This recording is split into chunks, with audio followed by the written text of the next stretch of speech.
Amis Minecraftiens, bonjour et bienvenue dans un premier tutoriel, on va dire un premier vrai tutoriel sur la redstone dans Minecraft. Alors aujourd'hui, on va faire un truc assez basique, donc ce sera la porte à code. Donc je vais vous montrer plusieurs portes à code différentes. Donc tout d'abord une très simple mais pas très efficace, une plus efficace, enfin deux plus efficaces même, qui sont quasiment les mêmes, mais une est plus compacte et plus bruyante, et l'autre est moins bruyante et moins compacte. Voilà, donc on va commencer. Donc je les ai déjà faites, je les referai une par une après, mais je vais vous montrer. Donc celle-ci, c'est une toute simple. Donc le code c'est ça, 2, ça et ça, et là la porte s'ouvre. Sauf que cette porte elle se remet pas à zéro une fois qu'on a passé la porte. Donc c'est pas très pratique, parce qu'il faut ressortir et refermer tout. Donc on peut plus rentrer, donc c'est un peu débile. Donc on va passer direct à la deuxième. Donc celle-ci, c'est la première des meilleures. C'est une silencieuse. Elle est plus silencieuse, mais elle est beaucoup plus grosse que celle-ci qu'on verra après. Donc celle-ci, une fois qu'on a passé la porte se referme. Toc, toc, voilà. Donc là, la porte est ouverte. Là, je rentre. Et la porte se referme derrière moi. Et sur le temps, je vais réessayer de sortir. Voilà, donc... et ensuite, bah, celle-ci, c'est à peu près le même principe. Seulement, j'ai réduit la taille des portes logiques avec des pistons. Donc le problème de celle-là, c'est qu'elle est un petit peu bruyante, mais ça dérange pas tout le monde. Voilà. Donc là, la porte est ouverte. Je rentre. Ça se ferme. Voilà. Donc on va passer tout de suite au tutoriel pour savoir comment les faire. Donc on va commencer par la première, elle est très simple. Donc ça met en œuvre une porte que j'ai oublié de vous montrer dans la première vidéo, qui est une porte E mais modifiée. Donc en fait c'est une porte E mais qui permet d'utiliser plus d'entrées que plus de deux entrées. Donc on met une ligne de blocs et tous les deux on rajoute un bloc. Donc vous mettez un bloc pour la porte à code, vous mettez un bloc à chaque endroit dont vous voulez qu'il faudra activer pour faire le code, et vous ne mettez pas de bloc là où le bouton ne servira à rien. Donc ensuite on relie. Ah, on va dire que ça c'est un mur. Voilà. Donc il nous faut des leviers. On peut faire avec un bouton, mais il faudra passer très vite. Hop, comme ceci. Et là, le bouton qui sert à rien, on le relie comme ceci, pour qu'il désactive la porte s'il est activé. Donc voilà, comme ceci. Et la sortie se situe ici. Donc cette sortie, on va la relier à la porte directement. On va mettre une porte là, voilà. Et donc ça fonctionne. Si on appuie, ah j'ai oublié de relier les bouts. Hop, là faut bien relier. Donc en fait le code, il est symbolisé par les torches de redstone ici. Là où vous voulez qu'on ait besoin d'appuyer, vous mettez une torche, et là où vous voulez pas, on met pas de torche. Donc là normalement c'est ça, ça, ça et ça, et hop la porte s'ouvre. Mais elle se referme pas derrière moi.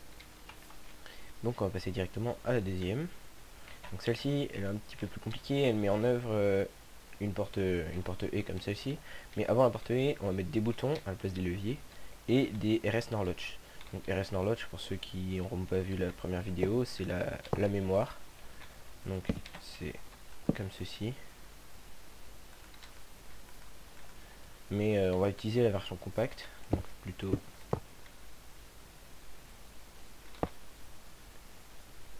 comme ça. Et on va en faire une pour chaque bouton. Et quand on y aura passé la porte, elles vont se reset tout en même temps. Voilà, donc c'est ça, on va commencer. Hop. Ces trois blocs. Ça, voilà.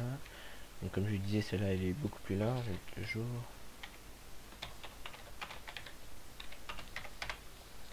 Voilà. On va prendre des boutons cette fois-ci. Hop. 5. Voici. Alors ensuite. Hop. avec des repeaters. Ah merde. Oh putain. Voilà. Les portes.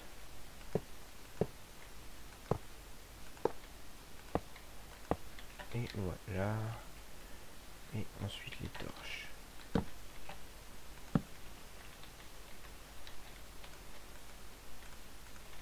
Il faut bien relier la redstone dans ce sens là, c'est-à-dire d'abord ceci et ensuite cela, parce que sinon la porte, la RS sera déjà activée lorsque vous commencerez, donc il faudra la reset, c'est une perte de temps.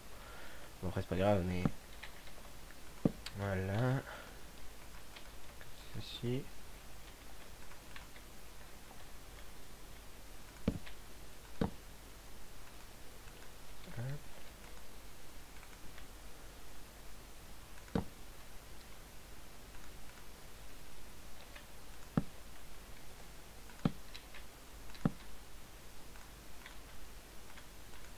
Et voilà. Donc, là on a nos portes. Donc la sortie à chaque fois se situe là. Et le reset se situe ici. Donc pour le reset. Alors moi, je préfère plutôt que de le mettre là qui gênerait la porte, je vais le mettre ici avec un repeater pour éviter que chaque reset les autres en même temps. Donc et que la porte puisse pas s'ouvrir. Hop. Donc ensuite on fait un petit pont.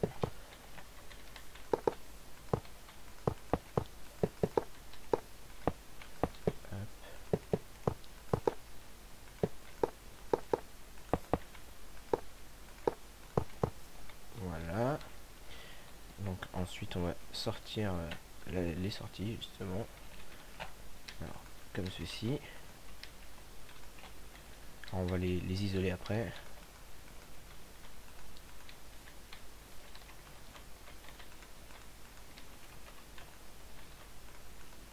Hop. Et hop.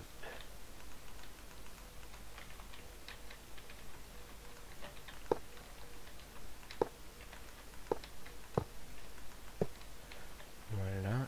Et ensuite les resets.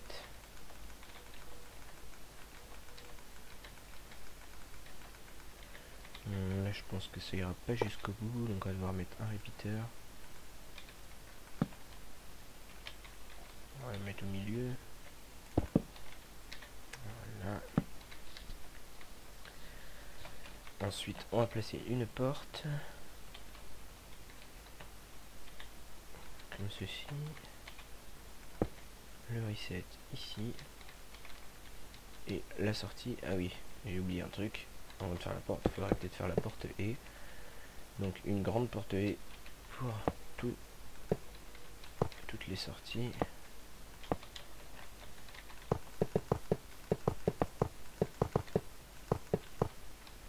Voilà. On va dire que le code c'est les deux premiers et les deux derniers.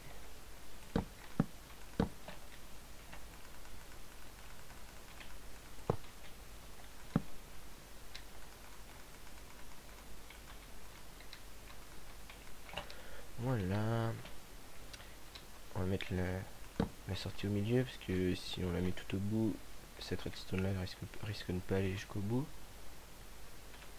Hop. Et là on peut mettre la porte. Voilà. Donc on va mettre la porte ici et le reset de l'autre côté.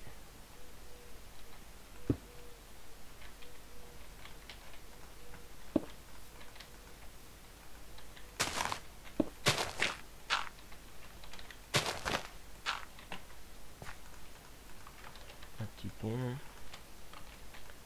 Et voilà. Et donc là, si on vérifie le fonctionnement, la première, la deuxième et les deux dernières, et là la porte est ouverte. Et si je repasse sur la plaque de pression, la porte se referme. Voilà. Donc celle-ci, elle est bien pratique, mais elle est un peu trop grosse. Même si forcément une porte à code, ça prend vraiment beaucoup de place, c'est pas très pratique si vous faites des toutes petites maisons de mettre une porte à code, ou alors faut prévoir un gros garage. Mais pour des grosses constructions, ou par exemple les maps aventure, ça peut être utile si on n'a pas besoin d'économiser trop de place. Donc ensuite la suivante, elle est un petit peu plus petite et plus brillante aussi, mais elle est toujours assez grosse, donc voilà, on va la réaliser à côté. Donc on part comme tout à l'heure, mais avec moins d'écart entre les blocs. 2 suffisent. 5. 2 boutons, des boutons, hop, et un redstone derrière. Là on n'a même pas besoin de la redstone, d'ailleurs je vais faire sans la redstone, ce sera mieux, ce sera encore plus compact. On peut mettre directement le piston, comme ceci, avec un autre piston en face.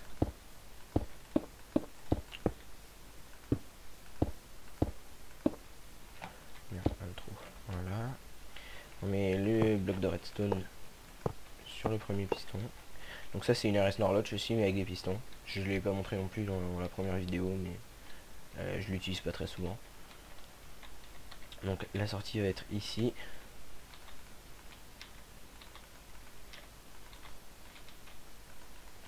Et le reset va être ici. Donc pareil que tout à l'heure, on va faire un petit pont. D'abord je vais prolonger un peu, comme ça on peut se faire chier avec le petit pont. Hop.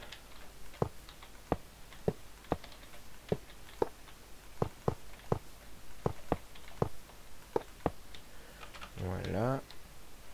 Donc là j'ai la plage, je vais la mettre de ce côté là la porte. Alors d'abord on va mettre la porte E. Hop. On bouche les sorties. On fait la porte E.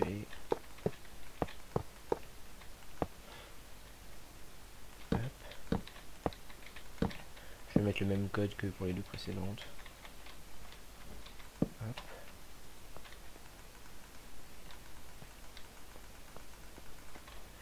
Et la sortie. Voilà. Donc là on n'a plus qu'à mettre la porte et le reset. Donc on va mettre une porte vite fait là et le reset qui arrivera ici.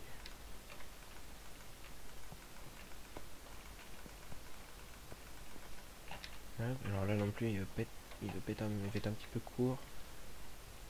Donc on va mettre un repeater juste là. Hop. Je le mets pas ici parce que sinon ça activerait la sortie. Hop. Même si là en l'occurrence ce serait pas trop gênant d'activer la sortie, mais c'est par principe. Donc hop, une code de pression. Et ensuite, donc si on fait le code 1, 2 et hop, la porte s'ouvre. Si je marche dessus, la porte s'ouvre. Et donc on va réessayer, mais cette fois on va faire exprès de faire une erreur. Hop, on va mettre ça. Et là comme vous voyez la porte s'ouvre pas, parce que celui-là est allumé et celui-là est allumé. Mais là le problème c'est que le reset, logiquement là il y a un mur, et le reset est derrière le mur. Donc pour pallier à ce problème, si si vous voulez qu'on puisse réessayer le code une fois qu'on l'a raté, vous sortez un fil du reset. On va mettre un repeater aussi. Merde. Et on met un bouton avec le reset. Donc là, si je me craque, la porte s'ouvre pas. Et par contre, si ensuite je fais le vrai code, et ben ça s'ouvre toujours pas. C'est parce qu'elle est pas reset. Donc là, si je la reset, si je fais le bon code, ça fonctionnera. Et voilà, la porte fonctionne. Donc, je pense que ça va être tout pour cette première vidéo sur les portes à code. Donc je posterai une nouvelle vidéo très prochainement avec un nouveau tuto. Et si vous avez des idées de tutos pareil, proposez-moi, mettez un commentaire. Et abonnez-vous, mettez un petit j'aime, ça fait toujours plaisir. Allez, salut!